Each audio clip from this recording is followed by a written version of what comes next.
તો closure notice મળ્યા બાદ પણ કંપની સંચાલકો બેફામ, જ્યાં મોટા બોરસરા નવાપરાના ઉદ્યોગોના કારણે કીમ નદી દૂષિત બની. તો જીપીસીબી દ્વારા મોટા બોરસરા જીઆઈડીસીના માલિકોને અપાઈ નોટિસ, જ્યાં ક્લોઝર નોટિસ આપ્યા બાદ પણ કીમ નદીમાં દૂષિત પાણી. તો લોકમાતા તરીકે ઓળખાતી કીમ નદીમાં છોડાય છે દૂષિત પાણી, જ્યાં પર્યાવરણ અને લોકોના સ્વાસ્થ્ય માટે ખતરારૂપ ડાઇંગ મિલો.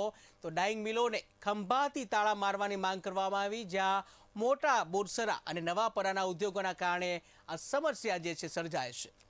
તો સુરતમાં ક્લોઝર નોટિસ જે આપવામાં આવી છે, છતાં પણ જે કેમિકલયુક્ત પાણી છોડવામાં આવી રહ્યું છે, જ્યાં જીપીસીબી દ્વારા મોટા બોરસરા જીઆઈડીસીના માલિકો છે એમને નોટિસ અપાઈ હતી. તો ક્લોઝર નોટિસ આપ્યા બાદ પણ કીમ નદીમાં દૂષિત પાણી છોડવામાં આવે છે, જ્યાં લોકમાતા તરીકે ઓળખાતી કીમ નદીમાં આ દૂષિત પાણી છોડવામાં આવે છે.